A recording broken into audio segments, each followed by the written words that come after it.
అందరినీ మోసం చేశారు. ముఖ్యంగా విజ్ఞానవంతులు, మేధావులు, విద్యావంతులు, గ్రాడ్యుయేట్లు ఇవాళ మీరు ఆలోచించాలి.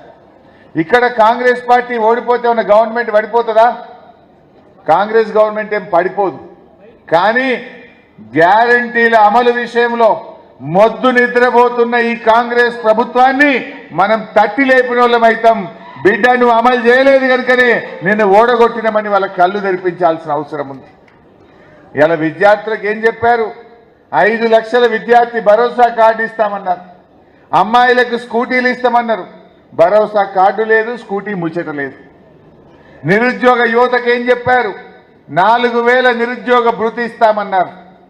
అంతేకాదు నిరుద్యోగులకు మెగా డిఎస్సి ఇస్తాం, 2 లక్షల ఉద్యోగాలు నింపుతాం, ₹1 ఫీజు లేకుండా మీరు దరఖాస్తులు పెట్టచ్చు అన్నారు. ఒక్కటన్నా అమలైందా? ఇలా ఒక్క ఉద్యోగ నోటిఫికేషన్ ఇచ్చారా? వాళ్ళు ఏం చెప్పారు? నిరుద్యోగులకు 2 లక్షల ఉద్యోగాల జాబ్ క్యాలెండర్ ఇస్తామన్నారు. 6 నెలలైనా ఏమైంది మీ జాబ్ క్యాలెండర్ అని అడుగుతా ఉన్నా.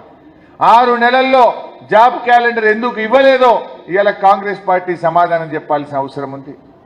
మొన్న మేము అసెంబ్లీలో అడిగినాం, నిరుద్యోగ భృతి ఇస్తామన్నారు కదా, ఎప్పటి నుంచి ఇస్తారు అని అడిగినాం. ఎప్పటి నుంచి ప్రారంభమైద్దని అడిగాం. మీ జిల్లా మంత్రి, ఉప ముఖ్యమంత్రిగా ఉన్న భట్టి గారు లేచి అంటాడు, మేము ఎలక్షన్లల్లా నిరుద్యోగ భృతి ఇస్తామని మాట ఇయ్యలేదు అంటాడు. ఇచ్చిండ్రా లేదా? రాహుల్ గాంధీతో చెప్పించారు, ప్రియాంక గాంధీతో చెప్పించారు. మేం గెలవంగానే 4000 నిరుద్యోగ భృతి ఇస్తామని రేవంత్ రెడ్డి చెప్పిండు. కాంగ్రెస్ మేనిఫెస్టోలో పెట్టిండ్రు. గెలిచినాక అసెంబ్లీలో అడిగితే చేతులెత్తింది కాంగ్రెస్ పార్టీ.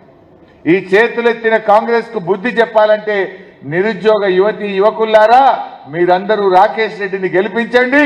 రేపు కాంగ్రెస్ మెడలు వంచి ఆ నిరుద్యోగ భృతి వచ్చే విధంగా మేము ప్రయత్నం చేస్తాం.